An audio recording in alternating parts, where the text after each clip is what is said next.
Hello hello बच्चों। तो हमने क्या पढ़ा था कल, thermal effect of electric current के बारे में हमने डिस्कशन कर लिया था।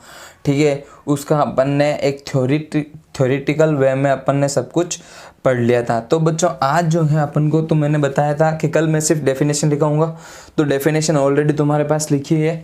ठीक है, कि बता देता हूँ क्या लिखी है। व्हेन अ इलेक्ट्रिक करंट, ठीक है, अपन क्या करते हैं, किसी भी इलेक्ट्रिक करंट को, जब अपन इलेक्ट्रिक करंट को पास करवाते हैं through a purely resistance conductor wire. ठीक है, प्योरली रेजिस्टेंस कनेक्टिंग वायर लिखो या कंडक्टर लिखो, कोई प्रॉब्लम नहीं है। ठीक है, प्योरली रेजिस्टेंस लिखना बहुत जरूरी है। ठीक है, प्योरली रेजिस्टेंस का मतलब क्या है, इसमें रेजिस्टेंस बिल्कुल नहीं हो, मतलब प्योरली हो, एकदम बिल्कुल प्योर हो।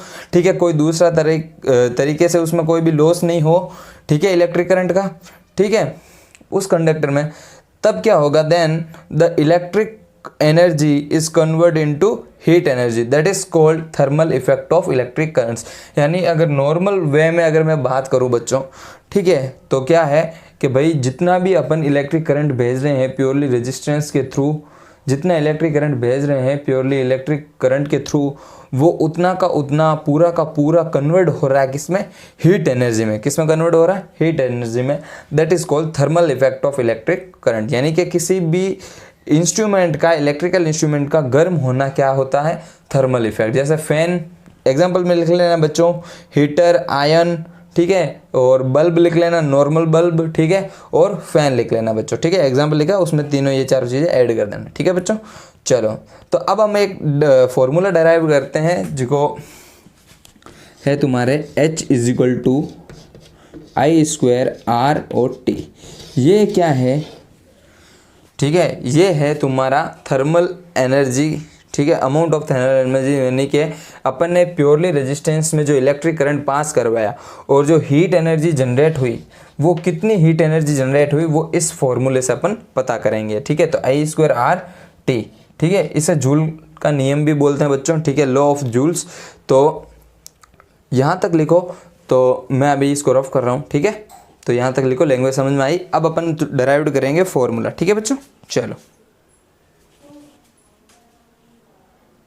तो चलो मैंने क्या लिखा, अब देखो बेटा, अपन को क्या मैथमेटिकली एक्सप्रेशन ड्रॉ करनी है, सॉल्व करनी है, सॉरी। तो फॉर्मूला अपन को लाना है H is equal to I square R T. ये फॉर्मूला अपन को डराइव करना है, जिसको बोलते हैं जूल्स लॉ ऑफ हीटिंग। ठीक है, इसी को जूल्स लॉ ऑफ हीटिंग बोलते हैं बच्चों।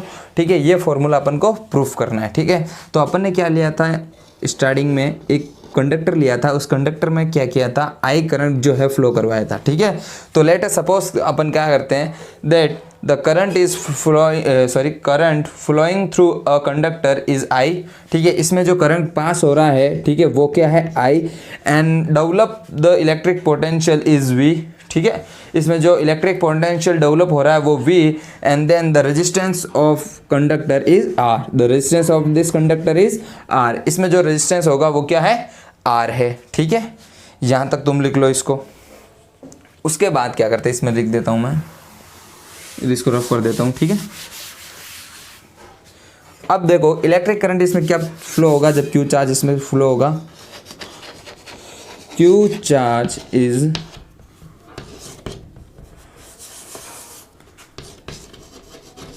Passed in T time. ठीक, टी टाइम में इसमें पास होगा। ठीक है, टी टाइम में क्या होगा, पास होगा। अब देखो क्यू चार्ज जो हो रहा है वो पास हो रहा है इसमें। अब अपन ये क्यू चार्ज मैंने क्यों लिखा, करंट लिख दिया था, फिर भी देखो जो एनर्जी हो, जो होती है, कोई भी हीट जो होती है, वो वर्क के इक्वल होता है। किसके इक्वल होता है, वर्क के। ठीक है, तो अपन को क्या करना पड़ेगा, सबसे पहले वर्क लाना पड़ेगा। तो वर्क कैसे आता, अपन ने प्रीवियस में फॉर्मूला पढ़ा था, क्या पढ़ा था, V is equal to W upon Q लिखा था। ठीक है, तो इसमें कब होगा, जब क्यू चार्ज जो होता है वो पास होता है। ठीक है, उसको पास करने में जो वर्क डन होता है उसे अपन क्या कहते हैं, पोटेंशियल डिफरेंस कहते हैं। ठीक है, तो अपन क्या करना है, अपन को वर्क डन निकालना। ठीक है, तो लिखता हूं मैं, work done in passed Q charge in T time. ठीक है, इन टी टाइम लिखा। ठीक है, अब इसको मेरे को वापस रफ करना पड़ेगा, सॉरी बच्चों, बार बार रफ करना पड़ रहा है, ठीक है। तो लिखना साथ साथ में लिखते हैं ना।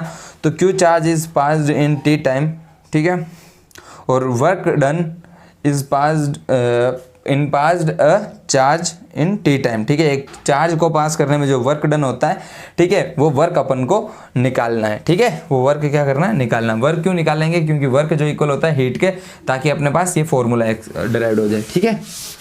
अब देखो, तो W फॉर्मूला क्या था, V is equal to W upon Q, ठीक है। अपन को क्या निकालना, वर्क किसके इक्वल होता है, VQ। क्या मैं ये फॉर्मूला लिख सकता हूँ बंदा, ठीक है, वहाँ से। अब देखो, कुछ नहीं करना, अपन को क्या करना, I² R और T लाना। तो इसका मतलब ना तो V अपन को चाहिए ना Q चाहिए, ठीक है। तो बिल्कुल ईजी है, सबसे ईजी। सबसे पहले V बराबर क्या होता है, IR, ठीक है। Q बराबर क्या होता है, देखो I बराबर क्या होता है, Q अपॉन T, और Q इज इक्वल टू क्या होता है, IT, ठीक है। तो ये एक्सप्रेशन अपन को ये लिखनी है, लिख देते हैं वी नो दैट, ठीक है। मैं डायरेक्ट लिख रहा हूँ, यहाँ से देखना। V बराबर मेरे को लिखना IR, V बराबर IR, इक्वेशन 1 एंड इक्वेशन 2, ठीक है। The value of equation 2 putting in equation 1, the value of लिख दो, the value of equation 2 putting in equation 1। तो W इज इक्वल टू क्या आ जाएगा तुम्हारे पास, IRQ, ठीक है। वापस तुमको क्या लिखना है, we know that Q is equal to क्या हो जाएगा तुम्हारे पास, IT। तो ये इक्वेशन हो जाएगी 3rd और ये इक्वेशन हो जाएगी 4। The value of equation 4 putting in equation 3, ठीक है। The value of equation 4 in putting in equation 3। तो अपन ये वैल्यू जो है इस यहाँ पे पुट कर रहे हैं। तो W इज इक्वल टू क्या हो जाएगा तुम्हारे पास, सॉरी चलो लिख देता हूँ, IRIT, ठीक है, लिख दिया। चलो अब अपन का इसका कुछ काम नहीं है, तो रफ कर देता हूँ। तुम पास में लिख लेना, ताकि क्या है, समझने में आसानी होगी बच्चों, ठीक है। मैं रफ कर रहा हूँ, चलो देखो, ये I और I क्या हो गया, स्क्वायर हो गया, ये R हो गया, T हो गया, पूरा का पूरा एक्सप्रेशन ये का ये आ गया। अपन को ये लाना, मैंने क्या बोला था, हीट किसके इक्वल होती है, we know that heat is equal to work, ठीक है।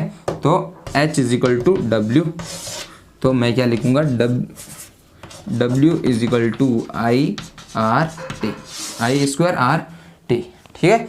ये फॉर्मूला आ गया, that is called Joule's law of heating, that is called Joule's law of heating, ठीक है। अब देखो, इसमें एक 3 पॉइंट और है जो मैं लिखा रहा हूँ, जिन उन 3 पॉइंट को अपन बोलेंगे जूल्स लॉ ऑफ हीटिंग। क्या बोलेंगे, जूल्स लॉ ऑफ हीटिंग, ठीक है।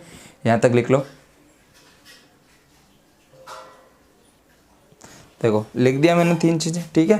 फर्स्ट, सेकंड, थर्ड, ठीक है। इस देखो, इस फॉर्मूले को देखो, सब इसके क्या है, बराबर हैं, इसके इक्वल में, इसके क्या है, इक्वल में। तो इसका मतलब क्या है कि ये डायरेक्टली इसके प्रोपोर्शनल है। जो I का स्क्वायर है वो डायरेक्टली प्रोपोर्शनल किसके, H के, और R भी डायरेक्टली प्रोपोर्शनल है, T भी प्रोपोर्शनल है। तो इसका लिखेंगे कैसे, जगह क्यों, यहाँ पे लिखना है तुम लोगों को बच्चों, ठीक है, कि हीट एनर्जी इज डायरेक्टली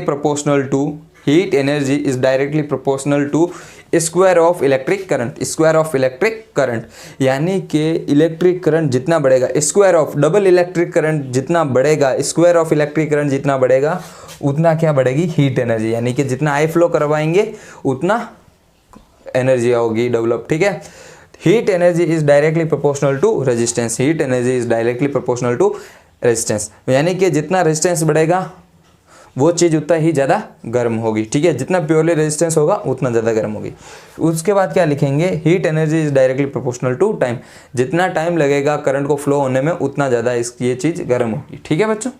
चलो, ये चीज़ें तो आसानी है बच्चा, तुमने देखा होगा फ़ोन जो होता है धीरे धीरे चार्ज होता है कई बार, ठीक है, तो वो गर्म हो जाता है, ठीक है। फ़ोन देखा तुमने, तो वो गर्म हो जाता है, वो जूल्स लॉ ऑफ हीटिंग है, ठीक है बच्चों, ये याद कर रखना। चलो लिख लो इनको।